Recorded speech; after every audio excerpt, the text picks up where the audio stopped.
நாம் இந்த உலகத்தில் வாழும் பொழுது நம்மால் முடிந்த அளவிற்கு அல்லாஹ் விதித்த அந்த கடமையை தொய்வில்லாமல், அதிலே ஒரு குறையில்லாமல், முழுமையாக, நிறைவாக, கடைசி நேரம் மரணம் நம்மை சம்பவிக்கக்கூடிய அந்த தருணம் வரைக்கும் அதை நிறைவேற்றக்கூடியவர்களாக நாம் இருக்க வேண்டும். அல்லாஹ் குர்ஆன்ல சொல்றான், ஃபமன் கான யர்ஜு லிகா அல்லாஹ், யார் அல்லாஹ்வை சந்திக்க வேண்டும் என்று விரும்புகிறார்களோ ஃபல்யஅமல் அமலன் சாலிஹா, நல்ல அமல்களை அவர்கள் செய்யட்டும். வலா யுஷ்ரிக் பி இபாதத்தி ரப்பிஹி அஹதா, அல்லாஹ்வுக்கு அவர்கள் இணை கற்பித்து விட வேண்டாம் என்று அல்லாஹ் சொல்லி காட்டினான். நல்ல அமல்களை நாம் அதிகமாக செய்து, அது கடமையாக இருக்கலாம் அல்லது கடமை அல்லாத வணக்கங்களாக இருக்கலாம், அனைத்தையும் முழுமையாக மன விருப்பத்தோடு நாம் போகக்கூடிய இடம் இதை விட உன்னதமானது, உயர்வானது, இன்பமானது என்ற அந்த சிந்தனையோடு நல்ல அமல்களை நாம் தாராளமாக செய்வோமேயானால் நிச்சயமாக நாம் செய்யக்கூடிய நல்ல அமல்கள் அனைத்தையும் அல்லாஹ் ரப்பல் ஆலமீன் அங்கீகரித்து அந்த தாருஸ்ஸலாமில் நமக்கான இடத்தை அங்கே அல்லாஹ் ரப்பல் ஆலமீன் நமக்கு தருவான். கண்ணியத்திற்குரிய எல்லாம் வல்ல அல்லாஹ்வின் நல்லடியார்களே, கண்ணியத்திற்குரிய எல்லாம் வல்ல அல்லாஹ்வின் நல்லடியார்களே, தாருஸ்ஸலாம் நாம் வாழக்கூடிய இந்த காலகட்டத்தில் வெப்பம் அதிகரிக்கக்கூடிய ஒரு சூழலில் நாம் வாழ்ந்து கொண்டிருக்கிறோம். இப்பொழுது நாம் பள்ளியில் அமர்ந்திருக்கக்கூடிய நாம் ஒவ்வொருவரும் வெளியே நிற்கும் பொழுது அவ்வளவு ஒரு உஷ்ணத்தோடு இருந்தோம். உள்ளே வந்தவுடன் ஒரு விதமான ஒரு இன்பம், ஒரு ரம்மியமான ஒரு சூழல், மனதுக்கும் ரொம்ப அமைதி தரக்கூடிய ஒரு இடமாக இந்த இறை இல்லம் இருந்து கொண்டிருக்கின்றது. பொதுவாக இந்த தாருஸ்ஸலாம் அப்படின்றதுக்கு சில மர்கஸ்களுடைய பள்ளிகளுடைய பெயரும் தாருஸ்ஸலாம் என்று வைப்பார்கள். சில பேர் தங்களுடைய வீடுகளுக்கு முன் அந்த முகப்பல பதியும் போது கூட தாருஸ்ஸலாம் என்று பதிவார்கள். தாருஸ்ஸலாம் அப்படின்னு சொன்னால் அமைதியான இல்லம், அமைதி இல்லம் அப்படின்றது அதற்குண்டான பொருள். இப்படி நம்ம பள்ளிக்கு வருவது தாருஸ்ஸலாமாக நாம் நினைத்து கொள்வது அல்லது நம்முடைய வீடுகளை தாருஸ்ஸலாம் என்று பெயர் போடுவதை விட உண்மையான தாருஸ்ஸலாமை பற்றி அல்லாஹ் ரப்புல் ஆலமீன் தன்னுடைய திருமுறையில் சொல்லி காட்டுகின்றான். நபிகள் நாயகம் ஸல்லல்லாஹு அலைஹி வஸல்லம் அவர்களும் அது குறித்த சில செய்திகளை நமக்கு சொல்லி காட்டியிருக்கிறார்கள். அந்த தாருஸ்ஸலாம் என்று சொல்லக்கூடிய நாளை மறுமையில் நல்லவர்கள் போய் சேரக்கூடிய சொர்க்கத்தை பற்றித்தான் அல்லாஹ் ரப்புல் ஆலமீன் தாருஸ்ஸலாம் என்று குறிப்பிட்டு காட்டுகின்றான். இந்த சொர்க்கத்தை பற்றி நபிகள் நாயகம் ஸல்லல்லாஹு அலைஹி வஸல்லம் அவர்கள் சொல்லும் பொழுது, இந்த சொர்க்கம் எந்த கண்ணும் பார்த்திராத ஒரு சொர்க்கம், எந்த காதும் அது குறித்து கேட்டாலும் அதெல்லாம் அதை நீங்கள் நம்ம நேரில் பார்க்கும் பொழுது அதுக்கும் இதற்கும் நிறைய மாறுபாடு, வித்தியாசம் இருக்கும். எந்த காதும் கேட்டிராத, எந்த உள்ளமும் சிந்தித்திராத அளவிற்கான ஒரு இடம்தான் சொர்க்கம். அல்லாஹ் அப்படித்தான் அதை தயார் செய்து வைத்திருக்கிறான். பல்வேறு விதமான இன்பங்கள் நிறைந்த ஒன்றைத்தான் அல்லாஹ் ஏற்படுத்தி வைத்திருக்கின்றான். அந்த தாருஸ்ஸலாம் எப்படிப்பட்ட பிரம்மாண்டம் என்பதை பற்றி அல்லாஹ் ரப்புல் ஆலமீன் சொல்லும் பொழுது, சாரியோ இலா மக்ஃபிரத்தும் மிர் ரப்பிக்கும் ஜன்னத்தின் அர்லுஹ ஸமாவாதி வல் அர்ல், வானங்களையும் பூமியையும் உள்ளடக்கிய சொர்க்கத்திற்காக நீங்கள் விரையுங்கள், அல்லாஹ்விடம் கிடைக்கக்கூடிய பாவ மன்னிப்பிற்காக நீங்கள் விரையுங்கள் என்று அல்லாஹ் ரப்புல் ஆலமீன் தன்னுடைய திருமறையில் சொல்லி காட்டுகின்றான். அது யாருக்காக தயார் செய்யப்பட்டிருக்கின்றது என்பதையும் அதே வசனத்தில் சொல்லி காட்டுகின்றான். ஒய்தத்துலில் முத்தகீன், இன்னொரு இடத்துல சொல்லும் பொழுது ஒய்தத்துலில்லதீன ஆமனு ஒரு ருசுலிஹி, அல்லாஹுவையும் அல்லாஹுவால் அனுப்பப்பட்ட தூதர்களையும் நம்பிக்கை கொள்ளக்கூடியவர்கள், இந்த சொர்க்கத்தை அவர்களுக்காக நான் தயார் செய்து வைத்திருக்கிறேன் என்று அல்லாஹ் சொல்லி காட்டுகின்றான். அப்படி என்ன இந்த சொர்க்கத்தில் இன்பங்கள் நிறைந்திருக்கின்றது என்று நாம் குர்ஆனையும் ஹதீஸையும் நாம் எடுத்து பார்ப்போமேயானால், நபிகள் நாயகம் ஸல்லல்லாஹு அலைஹி வஸல்லம் அவர்கள் சொல்கிறார்கள், சொர்க்கத்தினுடைய ஒரு சாட்டை வைக்கக்கூடிய அளவு இடம், ஒரு சாட்டை என்பது ரொம்ப ரொம்ப சொற்பம், ஒரு சின்ன இடம் தான், ஒரு மனிதனுடைய பாத அளவுக்கு கூட இருக்காது. ஏன்னா சாட்டை என்பது நீளமாக இருக்கும்ல, அந்த சாட்டை வைக்கக்கூடிய அளவு என்பது உலகத்தையும் அதில் இருக்கக்கூடிய அனைத்தையும் விட சிறந்தது என்று நபிகள் நாயகம் ஸல்லல்லாஹு அலைஹி வஸல்லம் அவர்கள் நமக்கு சொல்லி காட்டுகிறார்கள். அப்போ எவ்வளவு இந்த உலகத்தில் நாம ஒரு குறிப்பிட்ட அளவுக்கான ஒரு இன்பங்களை, பொருளாதாரத்தை, நலவுகளை நாம பயன்படுத்தி கொண்டிருக்கின்றோம். இது நமக்கு பெரிய சொர்க்கமாக நமக்கு தெரிகின்றது. உலகத்தில் இருக்கக்கூடிய இன்பங்கள், நாம் கண்களால் பார்க்கக்கூடிய கண் குளிர்ச்சிகள், நாம் பயன்படுத்தக்கூடிய பொருள்கள், நாம் சம்பாதிக்கக்கூடிய சம்பாத்தியங்கள், நம்மிடம் இருக்கக்கூடிய குடும்பத்தினர், இதுதான் பெரிய சந்தோஷம் இதை விட ஒரு சந்தோஷம் இல்லை என்ற அளவிற்கு நாம் சாதாரணமாக நாம் பேசிக்கொள்வோம். அல்லாஹ் அழகான ஒரு குடும்பத்தை கொடுத்திருக்கிறான், எனக்கு கண் குளிர்ச்சியை கொடுத்திருக்கிறான், இதை விட என்னங்க வேணும், அல்லாஹ் ஒரு நல்ல வியாபாரத்தை கொடுத்திருக்கிறான், நல்ல உடல் ஆரோக்கியத்தை கொடுத்திருக்கிறான் அப்படின்னு நமக்கு அல்லாஹ் வழங்கியதை நாம அதை விட உயர்ந்தது சிறந்தது இல்லை என்ற அர்த்தத்தில் தெரிஞ்சு நம்ம சொல்றது இல்லை. சாதாரண பேச்சு வழக்கில் நாம இது மாதிரியான விஷயங்கள்லாம் நாம பேசிக்கொள்வோம். ஆனால் நபிகள் நாயகம் ஸல்லல்லாஹு அலைஹி வஸல்லம் அவர்கள் சொல்லக்கூடிய இந்த செய்தி இந்த உலகத்தில் இருக்கக்கூடிய அனைத்தையும் விட, உலகத்தில் இருக்கக்கூடிய அனைத்தையும் விடன்னு சொன்னா நம்ம எல்லாரும் இல்லை, உலகத்தில் இன்னைக்கு யார் யாரெல்லாம் எவ்வளவு வசதிகளாக வாய்ப்புகளோடு வாழ்ந்து கொண்டிருக்கிறார்களோ அல்லது எவ்வளவு இன்பகரமான ரம்யமான சுகமாக இருக்கக்கூடிய இடங்கள் இருக்கின்றதோ, பயன்படுத்தக்கூடிய மிக விலை உயர்ந்த பொருட்கள் இருக்கின்றதோ, அது அத்தனையும் விட சிறந்தது ஒரு சாட்டை வைக்கக்கூடிய அளவு என்று நபிகள் நாயகம் ஸல்லல்லாஹு அலைஹி வஸல்லம் அவர்கள் சொல்லக்கூடிய செய்தியை பார்க்கிறோம். அதே மாதிரி அந்த சொர்க்கத்திற்குள் பிரவேசிக்க வேண்டும் என்பதற்காகத்தான் நம்முடைய இந்த வாழ்நாளில் அல்லாஹ் விதித்த கடமையை, கட்டளையை, இன்னும் நபிகள் நாயகம் ஸல்லல்லாஹு அலைஹி வஸல்லம் அவர்கள் போதித்த நல்ல அமல்களை நம்மால் இயன்ற அளவிற்கு நாம் வாழக்கூடிய காலகட்டத்தில் நாமும் செய்கின்றோம், பிறரையும் செய்ய நாம் தூண்டுகின்றோம். கண்டிப்பாக இந்த செயலுக்கான மிக முக்கியமான இலக்கு என்னன்னு சொன்னா, அல்லாஹ்விடத்தில் நாளை அந்த விசாரணை செய்யக்கூடிய அந்த தருணத்தில் அல்லாஹ் நம்மை விசாரித்து நாம் செய்த நல்ல அமல்களை அல்லாஹ் அங்கீகரித்து அதன் மூலம் நம்மை அந்த இன்பகரமான அந்த தாருஸ்ஸலாமில் தங்க வைக்க வேண்டும் என்பதுதான். அதற்காகத்தான் நாம் இவ்வளவு ஒரு ஓட்டத்தையும் நாம செய்து கொண்டிருக்கிறோம். பல நேரங்களில் நம்மால் இயலவில்லை என்றாலும் கூட இரவு நேரத்தில் இரவு தொழுகை என்பது கூட சில இடங்களில் ரொம்ப நீண்ட அளவுக்கான தொழுகை நடத்தப்படுகின்றது. குர்ஆன் முழுவதுமாக ஓதி தொலை வைக்க வேண்டும் என்ற அடிப்படையில் ஒரு நாளைக்கு 8 ரக்காத்தில் ஒரு ஜுஸ் ஓதக்கூடிய சில மர்கஸ்கள் இருக்கின்றது, 1.25 ஜுஸ் ஓதக்கூடிய சில மர்கஸ்கள் இருக்குது. 8 ரக்காத்துக்கு மர்கஸ்னா சாதாரணமாக நீங்க வந்து பாத்தீங்கன்னா செம்மையா கால் வலிக்குது அப்படின்னு சின்ன பசங்க எல்லாம் சொல்லிட்டு இருப்பாங்க. பெரியவர்கள் நமக்கும் கால் வலிக்கும், ஆனால் சொல்ல மாட்டோம். இந்த கஷ்டத்தெல்லாம் நம்ம ஏன் சுமக்கிறோம்? நாம கண் விழிச்சு இருக்கிறோம். ஏன் கண் விழிச்சு இருக்கிறோம்? நம்மளுடைய தூக்கத்தை நாம தியாகம் செஞ்சு நம்முடைய உடல் சோர்வு கூட அந்த நேரத்தில் கலைக்கப்பட்டு அதை உடல் சோர்வில்லாமல் என்னெல்லாம் செய்யணுமோ அதையெல்லாம் நாம அதுக்குண்டான ஏற்பாடுகளை எல்லாம் செய்து இரவுகளை நாம் உயிர்ப்பிக்கின்றோம் என்று சொன்னால் நாளை மறுமையில் என்னுடைய இலக்கை நான் அடைய வேண்டும், அல்லாஹ்வால் தயார் செய்து வைத்திருக்கக்கூடிய அந்த நல்லவர்களுக்கான அந்த இருப்பிடத்தில் நான் அங்கே இருந்து கொள்ள வேண்டும் என்ற மிக பிரதானமான ஒரு நோக்கம்தான். ஆனால் அது மாத்திரம்தான் நம்முடைய சிந்தனையில் இருக்கின்றதா? அதற்கான முழுமையாக அதற்காகத்தான் நாம் ஓடுகின்றோமா என்று பார்த்தால், நான் ஆரம்பத்தில் சொன்னது போல் இந்த உலகம் சார்ந்த உலகத்தில் இருக்கக்கூடிய ஏராளமான கண் கவர்ச்சிகள் நம்மை திசை திருப்புகின்றது. அல்லாஹ் குர்ஆன்ல சொல்லி காட்டுகின்றான், இந்த உலகம் என்பது உங்களுக்கு ஏமாற்றக்கூடியதுதான், வீணும் விளையாட்டும் நிறைந்ததுதான் என்று பல இடங்கள் அல்லாஹ் சொல்லி காட்டுகின்றான். அப்ப நம்முடைய இலக்கை நாம் வைத்து விட்டோம்.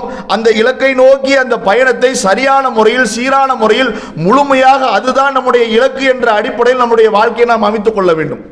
ஏன்னு சொன்னா அந்த சொர்க்கம் அவ்வளவு சிறந்தது. அதுல பாவிகளுக்கு நரகம் தீர்ப்பு வழங்கப்படும். அந்த நரகத்தில் இருக்கக்கூடிய ஒருவர் இறுதியாக சொர்க்கத்திற்குள் நுழைவார். அப்படி நுழையும் பொழுது நபிகள் நாயகம் ஸல்லல்லாஹு அலைஹி வஸல்லம் சொல்றாங்க, சொர்க்கத்திலிருந்து கடைசியாக நரகத்திற்கு செல்லக்கூடியவரையும் நான் அறிவேன், நரகத்திலிருந்து இறுதியாக கடைசி அவர் தான் கடைசியாக சொர்க்கத்துக்கு போவார், அவரையும் நான் அறிவேன் அப்படின்னு சொல்லிட்டு நபிகள் நாயகம் ஸல்லல்லாஹு அலைஹி வஸல்லம் அவங்க சொல்றாங்க, அல்லாஹ் சொல்வதாக சொல்கிறார்கள், ஃபயகூலுல்லாஹ் இத்ஹப் ஃபதுகுலில் ஜன்னா, போ சொர்க்கத்துக்குள்ள போ அப்படின்னு அந்த மனிதன்ட்ட இறைவன் சொல்லுவானாம். அப்ப அந்த மனிதன் என்ன செய்வானா, போய் சொர்க்கத்துக்குள்ள பார்த்தோன்னு சொன்னா அங்க ஃபுல்லா இருக்குமா, அந்த சொர்க்கத்துக்குள்ள போக முடியாத அளவுக்கு எல்லா இடங்களும் நிரப்பப்பட்டதாக சொர்க்கம் இருக்குமா. உடனே அல்லாஹ்ட்ட வந்து, யா அல்லாஹ் எங்கெல்லாம் ஃபுல்லா இருக்குது, என்னால் போக முடியலையே அப்படின்னு அல்லாஹ் திரும்ப சொல்லுவானா, போ நீ உள்ள போ, உள்ள உனக்கு இடம் இருக்கும் போ. இப்போ நம்ம பேருந்துகள்லாம் நம்ம பார்ப்போம்லங்க, பேருந்துகள்லாம் அப்படி படி வரைக்கும் நின்றுகிட்டு இருப்பாங்க. அந்த கண்டக்டர் என்ன செய்வாரு, போங்கப்போ உள்ள போங்க, இடம் இருக்கு அப்படின்ற மாதிரி உள்ள நெருக்கி இன்னொரு 10-15 டிக்கெட்டை ஏற்றுவாங்க. அது மாதிரி அந்த மாதிரி ஒரு விஷயத்தை கொஞ்சம் கற்பனை பண்ணிக்காங்க. ஏன்னா சொர்க்கத்தை நம்மளால கற்பனை பண்ண முடியாது, கற்பனை பண்ணால் அதை விட அப்பாற்பட்டதாக ஒன்று இருக்கும். நம்மளுடைய யதார்த்த வாழ்க்கையில நாம பார்க்கறது இது மாதிரி இடம் நெருக்கடியில உள்ள போங்கன்னு சொல்றது நம்ம மர்கஸ் எல்லாம் கூட நடக்கும். இடம் இருக்காது, சஃப்ல நிக்கிறதுக்கு இடம் இருக்காது, இன்னும் கொஞ்சம் நெருங்கி நில்லுங்க பாய், ஒரு சஃப் கொஞ்சம் முன்னாடி போங்க பாய் அப்படின்னு உள்ள நெருக்கி ஒரு 10 பேர் நிற்கக்கூடிய ஒரு சஃபையை அதிகப்படுத்திய நிகழ்வுகளும் நம்முடைய மர்கஸ்களை நடக்கத்தான் செய்கின்றது. அப்ப அது மாதிரி அல்லாஹ் அந்த மனிதனுக்கு சொல்ல, போப்பா உள்ள போய் இடம் இருக்குது அப்படின்னு இல்லை இடம் இல்லா யா அல்லாஹ் அப்படின்னு திரும்ப வந்து சொல்லுவான். அப்போ அல்லாஹ் சொல்லுவானா, நீ உள்ள போ, இந்த உலகம் இருக்குல்ல, இந்த உலகத்தை போன்று 10 மடங்கு உனக்கான இடம் இருக்குது அப்படின்னு வானா. இந்த உலகம் எவ்வளோ பிரம்மாண்டமானது. நாம் இந்த உலகத்தில் ஒரு 600 ஸ்கொயர் ஃபீட் 1000 ஸ்கொயர் ஃபீட்டே நம்ம எவ்வளோ பெரிய நமக்கான இடமாக நாம் அதை உணர்கிறோம், அதை சந்தோஷம் அடைகின்றோம். அல்லாஹ் இறுதியாக போகக்கூடிய ஒருவனுக்கு சொல்கிறான், அந்த இடமும் கூட நிரம்பப்பட்டதாக அவனுக்கு காட்டப்படுகின்றது. ஆனால் அல்லாஹ் சொல்றான், இந்த பூமி மாதிரி 10 மடங்கு உனக்கான இடம் இருக்கு, உள்ள போ அப்படின்னு சொல்லும்போது அந்த மனுஷன் அல்லாஹ் என்ன கேலி கிண்டல் செய்றியா அப்படின்னு அவன் சிரிப்பானா. அப்போ போப்பா அப்படின்னு சொல்லி அவங்களுக்கு சொல்லப்படும் என்ற செய்தியை நாம் பார்க்குறோம். அதே மாதிரி அந்த சொர்க்கத்தில் நமக்கு பசியே இருக்காது. என்னங்க பசியே இருக்காதுன்றீங்க? அப்போ அங்கே பாலாறு இருக்கும், தேனாறு இருக்கும், மதுவாறு இருக்கும், பழங்கள் இருக்கும், மாமிசங்கள் இருக்கும் அப்படின்லாம் நம்ம படிச்சிருக்கிறோமே. ஆனால் பசி இருக்காதுன்னு நம்ம எப்படி சாப்பிட்றது? பசின்னு எடுத்துலாம் போய் சாப்பிட மாட்டோம். ஆனால் நமக்கு எதை சாப்பிடணும்னு நம்ம தோணுதோ அதை நாம் சாப்பிடலாம். என்ன வேண்டுமானாலும் அங்கே கிடைக்கும். ஒரு பழம் இருக்கும், அந்த பழத்தை நாம் எடுத்து கடிப்போம். இங்கே போய் 1 கிலோ ஆப்பிளை வாங்கி கடிச்சா 1 கிலோ ஆப்பிள் முடிகிற வரைக்கும் கடிச்சாலும் வெறும் ஆப்பிள் டேஸ்ட் மட்டும்தான் அதில் இருக்கும். கொய்யாப்பழத்தை வாங்கி கடிச்சா கொய்யாப்பழத்தினுடைய சுவை தான் அதில் இருக்கும், முழு கொய்யாப்பழம் தீரக்கூடிய அளவுக்கு. காலியாகி திரும்ப போய் நீங்கள் கொய்யாப்பழம் வாங்கிட்டு வந்தாலும் அந்த கொய்யாப்பழம் டேஸ்ட் தான் இருக்கும். ஆனால் சொர்க்கத்தினுடைய கனிகள் அப்படி இருக்காது. அதை வாங்கி ஒரு முறை கடிக்கும் பொழுது அது ஒரு சுவை தரும், மறுமுறை கடிக்கும் பொழுது அது வேறு ஒரு சுவையை தரும். யோசிச்சு பாருங்க. நம்மளை பொறுத்தவரை பொதுவாக வெரைட்டிக்கு தாங்க நம்ம விரும்புவோம். என்னதான் இருந்தால் கூட ஒரே இப்போ எப்போ பார்த்தாலும் கொய்யாப்பழம் தானே, எப்போ பார்த்தாலும் ஆப்பிள் பழம் தானே வீட்டில் சொல்லுவாங்க. அதுக்கு போல வேற வேற வெரைட்டியாக வாங்கிட்டு போனோம்னா எந்த பேச்சு இருக்காது, சத்தம் இல்லாமல் பழத்தை எடுத்து எடுத்து சாப்பிட்டு போயிடுவோம். ஆனால் நாளை மறுமையில் அந்த சொர்க்கத்தில் ஒரு பழம் தான், அதை எத்தனை கடி கடிக்கிறோமோ அத்தனை விதமான வேறு விதமான சுவை கொடுக்கக்கூடியதாக அந்த கனிகள் இருக்கும். என்ன வேணா மது ஆறக்கூடிய என்ன வேணா எல்லாமே இருக்கும். என்ன நினைக்கிறோமோ அது கிடைக்கும். அதுதான் சொர்க்கம். அங்கே வந்து உனக்கு இது தேவையா அப்படின்ற மாதிரி எந்த கேள்வியும் மறுப்பும் அங்கே சொல்லப்படாது. இல்லை இதை விட உனக்கு நான் வேற ஒன்று தரேன் அப்படி அங்கே சொல்லப்படாது. ஏன்? நினைத்ததெல்லாம் கிடைப்பதுதான் தாருஸ்ஸலாம், நினைத்ததெல்லாம் கிடைப்பதுதான் சொர்க்கம். அங்க நடக்கக்கூடிய 2 சுவாரஸ்யமான சம்பவம், அல்லாஹ் ஏற்படுத்தி வைத்திருக்கக்கூடிய அந்த ஏற்பாடுகள். வெள்ளிக்கிழமைகளில் பஜார் கடை வீதிகள் கூடுவோம். இப்போ சொர்க்கவாதிகள் எல்லாம் அங்கே கடை வீதிக்கு போவாங்களாம். அப்படி போகக்கூடிய நேரத்தில் அங்கே ஒரு மாதிரியான ஒரு பருவ காற்று வீசும். அந்த காற்றினுடைய வேகத்தில் அங்கே இருக்கக்கூடிய சொர்க்கத்தில் இருக்கக்கூடிய மண்ணெல்லாம் புழுதி மாதிரி கொஞ்சம் பரவும்.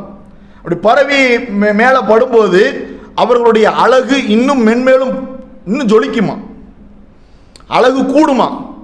உலகத்தில் நீங்கள் பாருங்க, என்னதான் ஒரு கட்டத்தில் அழகு கூடியவர்களாக இருந்தாலும் அது ஒரு குறிப்பிட்ட காலத்திற்கு பின்னால் என்ன ஆகும்? அந்த அழகு போயிடும். ஏன்னா முதுமை வந்துடும், கிளவி ஆயிரும், முகம்லாம் கிழவனாயிரும், முகம்லாம் சுரந்து போயிடும், பல்லெல்லாம் உளுந்துரும், பேசுறது கேட்காது, நல்ல ஸ்ட்ரைட்டாக நிமிர்ந்து நடக்க முடியாது, கூண் விழுந்து கம்பை ஊனிக்கிட்டு போகக்கூடிய அளவுக்கு பார்க்குறோம்ல. இன்னைக்கு எவ்வளோ நம்மோடு இருக்கக்கூடிய பல முதுமை வயதை அடைந்தவர்களுடைய நிலையெல்லாம் பார்க்க நமக்கும் அதுதான். நம்ம இன்னைக்கு அடையலை. நாம முதுமை அடையும் பொழுது நாமும் தள்ளாடி கொண்டு பேசுவதற்கு சரியான வார்த்தைகள் கிடைக்காமல் கரியெல்லாம் திங்கிறதுக்கு பல் இல்லாமல். ஆனால் அங்கே அப்படி கிடையாது. இருக்க அழகு கூடிக்கிட்டே இருக்குமா. இந்த வாரம் வெள்ளிக்கிழமை போனால் கொஞ்சம் கூடும். ஏற்கனவே அங்கே இருக்கும்போதே நல்ல இளமை பருவத்தில் நல்ல ஒரு பாஜுவான உடல் அமைப்பில் நம்ம இருப்போம். அங்கே கடை வீதிக்கு போனோன்னா இன்னும் அழகு கூடுது, மறுவாரம் போகும்போது இன்னும் அழகு கூடுது. சரி, எல்லாம் கடை வீதிக்கு போயிட்டு வீட்டுக்கு வர்றாங்க. வீடுகளில் அவர்களுக்கு என்று அல்லாஹ் ரப்புல் ஆலமீன் அங்கே துணைகளை ஏற்படுத்தி வைத்திருக்கின்றான். ஊருலீன்கள் என்று அல்லாஹ்வால் சொல்லப்படக்கூடிய மறைத்து வைக்கப்பட்ட அழகிகள் கடை வீதிக்கு போயிட்டு வீட்டுக்கு போவாங்க. வீட்டுக்கு போய் பார்த்த உடனே வெளியேந்து வந்த ஆண் சொர்க்கவாதி சொல்லுவாராம், ஏன்னா நான் போயிட்டு வர்றதுக்குள்ள உனக்கு அழகு கூடிடுச்ச அப்படின்னு. யார்? கணவன் அந்த துணையை பார்த்து சொல்லுவாராம், நீ என்ன, நான் போயிட்டு வந்து நீ உள்ளே இருந்த, ஆனால் நான் போயிட்டு வர 1 மணி நேரத்தில் உனக்கு அழகு கூடிச்ச, என்ன விஷயம் அப்படின்னு கேட்பான். உடனே அந்த அம்மா, இங்கே மட்டும் என்ன வாழ்தான், நீங்களும் போயிட்டு வந்தோடனே அழகு கூடி இருக்கு, உங்களுக்கும் அழகு கூடி இருக்குத, இப்படி ஒரு பேச்சுக்களை உலகத்தில் நீங்க சர்வ சாதாரணமாக நம்ம பேசவே மாட்டோம். ஆனா சொர்க்கத்தில் வார வாரம் எல்லா வீட்லையும் தான் பேச்சா இருக்கும். ஏன்? சொர்க்கத்தில் எல்லாரும் கடை வீதிக்கு வருவாங்க, எல்லாருக்கும் அந்த காத்து அடிக்கும், எல்லாருடைய அழகு கூடும், திரும்ப வரும்போது வீட்டில் இருக்கக்கூடிய அவருடைய துணைகளுடைய அழகும் கூடும். எவ்வளவு ஒரு அழகு, நம்ம கண்ணுக்கு அழகு தானங்க நம்மளை ஒரு கவர வைக்குது. போய் ஒரு ஆடை ட்ரெஸ் எடுக்கிறோம்னு சொன்னா இருக்கிறதுலேயே அழகானது எதுன்னு தானே பார்க்கிறோம். ஒரு பொருளை நம்ம வாங்குறோம்னு சொன்னா இந்த பொருள் அழகா அந்த பொருள் அழகா அப்படின்னு தானே வாங்குறோம். வேற சில பொருட்கள் தரம் பார்த்து வாங்கினா கூட கண்ணுக்கு எது அழகா இருக்குன்னு தான் நம்ம பார்க்கிறோம். இன்னைக்கு உலகமே அதை கொண்டுதான் வணிபம் செய்யப்படுகின்றது. சிறு பிள்ளைகளுக்கான அந்த ஸ்நாக்ஸ் எல்லாமே நல்லது அப்படின்ற மாதிரி இல்லாம கண்ணுக்கு அழகானதாகத்தான் தயார் செய்கிறார்கள், விற்று கொண்டிருக்கிறார்கள். அப்ப கண்ணுக்கு பார்க்கறதுக்கு அழகுன்றதையும் நாம விரும்புவோம். ஆனா அந்த அழகு பார்க்க பார்க்க கூடிக்கிட்டே இருக்குதுன்னு சொன்னா சுப்ஹானல்லாஹ், அல்லாஹ் எவ்வளவு ஒரு சந்தோஷமான, அதாவது குரோதமான அல்லது வெறுப்புக்குரிய எந்த ஒன்றுமே அங்கே நாம் பார்க்க மாட்டோம், பேச மாட்டோம், கேட்க மாட்டோம். அப்படியான ஒரு இடம்தான் அல்லாஹ்வால் ஏற்படுத்தி வைத்திருக்கக்கூடிய சொர்க்கம். இன்னொரு சம்பவம் நடக்கும். ஒரு விவசாயி அல்லாஹ்விடத்துல, யா அல்லாஹ், நான் கொஞ்சம் விவசாயம் பண்ணணும், கோரிக்கை, ஆசை. அப்போ அல்லாஹ் சொல்லுவானா, ஏன்பா அங்கே உனக்கு எல்லாம் திருப்தியாக தானே இருக்கிற, எல்லாம் கம்ஃபர்டபுளாக தானே இருக்கிறீங்க, என்ன அப்படின்னு. இல்லை யா அல்லாஹ், எனக்கு தேவை இருக்குது, நான் கொஞ்சம் விவசாயம் பண்ணும் அப்படின்னு ஒன்று. சரி, கேட்டால் மறுக்க முடியாதுல்ல, மறுக்கப்பட முடியாத ஒரு வாழ்க்கையை தானே அவர் வாழ்ந்துக்கிட்டு இருக்கிறாரு. அப்போ அல்லாஹ் அவருக்கு தானியம் அவருக்கு வழங்கப்படும். அவர் எடுத்து அதுக்கான அந்த நிலத்தில் அந்த தானியத்தை தூவார். தூவுனா கண் சிமிட்டக்கூடிய நேரத்தில் அது வளர்ந்து அறுவடைக்கு தயாராக இருக்கும். அறுவடைக்கு தயாராக இருக்கும்னு சொன்னா நம்ம என்ன நினைச்சிடக்கூடாது, பல அதுல சில இது தேராத விளைச்சல், அப்படி கிடையாது. எல்லாம் நல்ல முத்துக்களான மணிகளாக இருக்கக்கூடிய நெல்மணிகள் இருக்கும், அப்படி குவிச்சு இருக்கிற மாதிரி அறுவடைக்கு தயாரா இருக்கும். அப்போ அல்லாஹ்ட்ட சொல்லுவானா, யா அல்லாஹ், என்ன இது, நான் உன்கிட்ட கேட்டது விவசாயம் பண்ணணும், விவசாயம் பண்ணா தூவணும், தண்ணி அடிக்கணும், களை எடுக்கணும், நான் உட்காந்து காத்து கிடக்கணும், அதுக்கு பின்னாடி நான் அறுவடை செய்யணும், அதுதானே விவசாயம்ன்றது, அதுதானே. ஒவ்வொரு விவசாயம் மாறுபடும். அப்போ அல்லாஹ் சொல்லுவானா, ஆதமுடைய மகனை திருப்திப்படுத்தவே முடியாதுப்பா, இவ்வளோ இன்பத்தை கொடுத்தோம், அதுக்கு மேல நீ ஒரு ஆசையை கேட்கிற, அந்த ஆசையை நிறைவேற்றுறதுக்கு நான் கொடுத்தோம், அப்பவும் நீ இப்படி நின்றானா என்ன அப்படின்ற கருத்துப்பட அல்லாஹ் ஆதமுடைய மகனை திருப்திப்படுத்தவே முடியாது அப்படின்னு அல்லாஹ் சொல்வதாக நபிகள் நாயகம் ஸல்லல்லாஹு அலைஹி வஸல்லம் அவர்கள் சொல்லக்கூடிய செய்தியை பார்க்குறோம். இதை விட சொர்க்கத்தில் இருக்கிறாங்கல்ல அந்த சொர்க்கவாதிகள், கண்டிப்பாக அது ஒரு நிம்மதியான ஒரு வாழ்க்கை.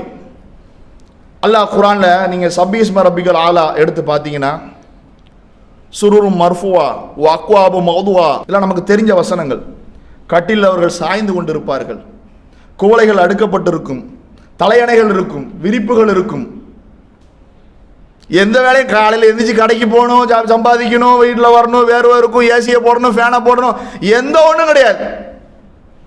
டென்ஷன் இல்லாத வாழ்க்கை. அப்படி கட்டில் அப்படி ஒய்யாரமா சாஞ்சிட்டு இருக்கும். நமக்கென்று பணிவிடை செய்வதற்கான ஆட்கள் இருப்பார்கள். நம்ம என்ன கேட்கிறோமோ அதை கொண்டு ஓடோடி தருவதற்காக சிறுவர்கள் அங்கே சுற்றி கொண்டு இருப்பார்கள். நமக்கு என்ன, அப்படி எந்திரிச்சோமா காலுக்கு மேல காலை போட்டு அப்படியே பின்னாடி ஒரு தலையணையை வச்சுக்கிட்டு கட்டில் அப்படி சாஞ்சிட்டு ஒய்யாரமா உட்கார்றத நம்ம வேலை. இந்த மாதிரி வசனங்கள்லாம் எடுத்து பாருங்க. சொர்க்கத்தை பற்றி சொல்லக்கூடிய வசனங்கள், அங்கே இருக்கக்கூடிய இன்பங்கள், அங்கே வசிக்கக்கூடியவருடைய அவருடைய செயல்கள், இதெல்லாம் அதை பார்க்கும் பொழுது இன்னும் அதற்கான ஆர்வம் அதிகமாக வரும். எப்படியாவது அடைஞ்சிடும், இதுக்காக நான் என்னுடைய உலகத்தில் என்னுடைய வாழ்க்கையை நான் எந்த அளவிற்கும் தியாகம் செய்ய தயார் என்ற நிலைக்கு நாம் வருவோம். ஏன், நம்மளுடைய கம்ஃபர்ட்டுக்கு தானங்க எல்லாத்தையும் சில விஷயங்களை லிமிட்டடாக பண்ணுறோம், சில விஷயங்களை பண்ணாமல் இருக்கிறோம், சில விஷயங்களை தள்ளி போடுறது எல்லாமே நாம கம்ஃபர்டபுளாக இருக்கணும். நமக்கான ஒரு சின்ன கால்குலேஷன் பின்னாடி போட்டிருப்போம். நம்மளுடைய பொருளாதாரம்னா அடுத்த மாதத்துக்கு அந்த இருக்குது, இது இருக்குது, அப்படி கமிட்மெண்ட் இருக்கும். மாதம் மாதம் நமக்கு என்ன வருது, என்ன செலவாகுது, இதெல்லாம் இருக்குதுல்ல. இப்படி கமிட்மெண்ட் போட்டுக்கிட்டு சில இதை குறைச்சிக்கிறோம், இது பண்ணுவோம். ஆனால் சொர்க்கத்தை பற்றி சொல்லப்பட்ட வசனங்களையோ ஹதீஸ்களையோ படிக்கும்போது பார்க்கும்பொழுது இன்னும் அதில் கூடுதலாக அல்லாஹ் வானவர்கள்ட்ட கேட்பானா. வானவர்கள் அப்படி சுற்றி திரிவார்கள் பூமியில். அப்படி சுற்றி திரியும் பொழுது இறைவனை பற்றி பேசக்கூடிய அந்த சபைக்கு அந்த வானவர்கள் வருவாங்களாம். எல்லாம் பார்த்துட்டு அல்லாட்ட ரிப்போர்ட், என்ன போனீங்களே இந்த மாதிரி இந்த கூட்டத்தில் உன்னை பற்றி நினைவு கூர்ந்து கொண்டிருந்தார்கள், சரி, அவங்க என்ன கேட்டாங்க? உன்னிடத்தில் அவர்கள் சொர்க்கத்தை கேட்டார்கள். அவங்க சொர்க்கத்தை பார்த்துருக்கிறாங்களா? அல்லாஹ் கேட்பானா வானவட்ட? இல்லையா அல்லாஹ், அவங்க சொர்க்கத்தை பார்க்கல. ஒருவேளை சொர்க்கத்தை பார்த்திருந்தா இன்னும் அதை உன்னிடத்தில் அதிகமாக வேண்டுவார்கள், அதற்காக அவர்கள் பாடுபடுவார்கள். வேற என்ன, எதிலிருந்து பாதுகாப்பு தேடுறாங்க? நரகத்திலிருந்து பாதுகாப்பு தேடுறாங்க. அதை பார்த்திருக்கிறாங்களா? இல்லையா அல்லாஹ், அதை பார்த்ததில்லை. ஒருவேளை அதை பார்த்திருந்தா இன்னும் அதிலிருந்து விலக வேண்டும், நம்மை காப்பாற்ற வேண்டும் என்று பாவமான தீமையான காரியங்களிலிருந்து தங்களை தற்காத்துக் கொள்வார்கள். அதிலிருந்து தங்களை விடுவிக்குவதற்கான அனைத்து காரியங்களும் அவர்கள் இன்னும் கூடுதலாக செய்வார்கள் என்று வானவர்கள் அல்லாஹ்விடத்தில் சொல்வார்களாம். இவ்வளவு இன்பகரமான, இன்பம் நிறைந்த, நினைத்ததை கிடைக்க அல்லது தேவையை, கோரிக்கையை நிறைவேற்றக்கூடிய ஒரு இடமாக தாருஸ்ஸலாம் இருக்கும். அல்ல, நிறைய பேர்களை சொல்றான். அதுல சொர்க்கவாதிகள் இருக்கக்கூடிய நேரத்தில் அல்லாஹ் வருவானா, சொர்க்கவாதிகளை பார்த்து, துரிதுன செய்ய அசீதக்கும், எல்லாம் ஓகேவா, எல்லாம் திருப்தியா இருக்கிறீங்களா, நல்லா கம்ஃபர்டபுளா இருக்கிறீங்களா, உங்களுக்கு ஓகேவா, நீங்க தான் அப்படின்ற மாதிரி எல்லாம் கேட்பானா. அப்ப அவர்கள் சொல்வார்களாம், அவர்கள் சொல்வார்களாம், அலா துபையுது உஜூஹனா, யல்லா என்ன இப்படி கேட்கிற, எங்களுடைய முகங்களை எல்லாம் பிரகாசமாக்கி இருக்கிற, அலம் துதுகில்னல் ஜன்னத்தை, எங்களை நீ சொர்க்கத்தில் நுழைவிக்கவில்லையா, ஒத்து நஜ்ஜினாமினார், எங்களை நீ நரகத்திலிருந்து காப்பாற்றவில்லையா, இதை விட எங்களுக்கு வேற என்ன வேண்டும்? எங்களுக்கு அழகை கொடுத்திருக்கிறாய், எங்களை ஒளிமயமாக்கி இருக்கிறாய், எங்களுடைய முகங்களை எல்லாம் பிரகாசமாக்கி இருக்கிறாய், இன்பம் நிறைந்த, எந்த விதமான கசப்போ கசடுகளோ இல்லாத ஒரு சுகமான வசிப்பிடத்தில் எங்களை நுழைய செய்திருக்கிறாய், வேதனை நிறைந்த, அங்கே சென்று விடவே கூடாது என்று நாங்கள் எதை குறித்து நாங்கள் அச்சப்பட்டிருந்தோமோ அப்படிப்பட்ட அந்த நரகத்திலிருந்து நீ எங்களை பாதுகாத்திருக்கிறாய், இதை விட எங்களுக்கு என்ன வேண்டும் என்று சொல்லும் பொழுது அல்லாஹ் தன்னுடைய திரையை விலக்கி அவனுடைய அந்த திருமுகத்தை அந்த மக்களுக்கு, அந்த சொர்க்கவாதிகளுக்கு அல்லாஹ் காட்டுவானாம். அப்பொழுது நபிகள் நாயகம் ஸல்லல்லாஹு அலைஹி வஸல்லம் அவர்கள் சொல்கிறார்கள், அதை விட அல்லாஹ்வை கண் முன்னால் தரிசிப்பதை விட வேற எதுவும் பெருசா இருக்காது. சொர்க்கத்தில் இருக்கிறவங்க எல்லா இன்பத்தையும் அனுபவித்துக் கொண்டிருக்கக்கூடியவர்கள், அவர்களுக்கு அல்லாஹ் கொடுக்கக்கூடிய பரிசு என்ன? தன்னை அப்படி முழுவதுமாக காட்சிப்படுத்துகின்றான். யோசிச்சு பாருங்க, நாம இந்த உலகத்துல ஒவ்வொரு நாளும் 5 நேர தொழுகை நாம் நிறைவேற்றுகின்றோம், 5 நேரம் சுஜூது செய்யறோம். யாருக்காக சுஜூது செய்யறோம்? நம்மை படைத்த இறைவனுக்கு நம்ம சுஜூது செய்கின்றோம். பார்க்காத, அவன் மீது நம்பிக்கை கொண்ட, அதை உறுதியாக வைத்துக் கொண்டு அவனுக்காக நாம் சஜதா செய்யும் பொழுது, அவனை நாம் நேரில் பார்த்து அவனுக்கு நாம் சஜதா செய்யக்கூடிய ஒரு பாக்கியம் என்பது மிகப்பெரியது, மிக உயர்வானது. நபிகள் நாயகம் ஸல்லல்லாஹு அலைஹி வஸல்லம் சொல்றாங்க. அப்படிப்பட்ட அந்த சொர்க்கத்திற்கு நாம் செல்ல வேண்டும் என்று சொன்னால், நாம் இந்த உலகத்தில் வாழும் பொழுது நம்மால் முடிந்த அளவிற்கு அல்லாஹ் விதித்த அந்த கடமையை தொய்வில்லாமல், அதில் ஒரு குறையில்லாமல், முழுமையாக, நிறைவாக, கடைசி நேரம் மரணம் நம்மை சம்பவிக்கக்கூடிய அந்த தருணம் வரைக்கும் அதை நிறைவேற்றக்கூடியவர்களாக நாம் இருக்க வேண்டும். அதே போன்று அது அல்லாமல் இன்ன பிற நல்ல அமல்களை அல்லாஹ் குர்ஆன்ல சொல்றான், ஃபமன் கான யர்ஜு லிகா அல்லாஹ், யார் அல்லாஹ்வை சந்திக்க வேண்டும் என்று விரும்புகிறார்களோ ஃபல்யஅமல் அமலன் சாலிஹா, நல்ல அமல்களை அவர்கள் செய்யட்டும். வலா யுஷ்ரிக் பி இபாதத்தி ரப்பிஹி அஹதா, அல்லாஹ்வுக்கு அவர்கள் இணை கற்பித்து விட வேண்டாம் என்று அல்லாஹ் சொல்லி காட்டினான். நல்ல அமல்களை நாம் அதிகமாக செய்து, அது கடமையாக இருக்கலாம் அல்லது கடமை அல்லாத வணக்கங்களாக இருக்கலாம், அனைத்தையும் முழுமையாக மன விருப்பத்தோடு நாம் போகக்கூடிய இடம் இதை விட உன்னதமானது, உயர்வானது, இன்பமானது என்ற அந்த சிந்தனையோடு நல்ல அமல்களை நாம் தாராளமாக செய்வோமேயானால் நிச்சயமாக நாம் செய்யக்கூடிய நல்ல அமல்கள் அனைத்தையும் அல்லாஹ் ரப்புல் ஆலமீன் அங்கீகரித்து அந்த தாருஸ்ஸலாமில் நமக்கான இடத்தை அங்கே அல்லாஹ் ரப்புல் ஆலமீன் நமக்கு தருவான் என்ற அந்த உயரிய சிந்தனையோடு நாம் வாழ, நம்மளுடைய வாழ்க்கையை நாம் அமைத்துக் கொள்ள வேண்டும் என்று கேட்டுக்கொண்டு நிறைவு செய்கிறேன். அஸ்ஸலாமு அலைக்கும் வரஹ்மத்துல்லாஹி வபரகாத்துஹு. இஸ்லாம் மற்றும் சமுதாய செய்திகளை அறிந்து கொள்ள தமிழ்நாடு தௌஹீத் ஜமாஅத் யூடியூப் பக்கத்தை உடனடியாக சப்ஸ்கிரைப் செய்து கொள்ளுங்கள். மேலும் பெல் பட்டனையும் கிளிக் செய்து கொள்ளுங்கள்.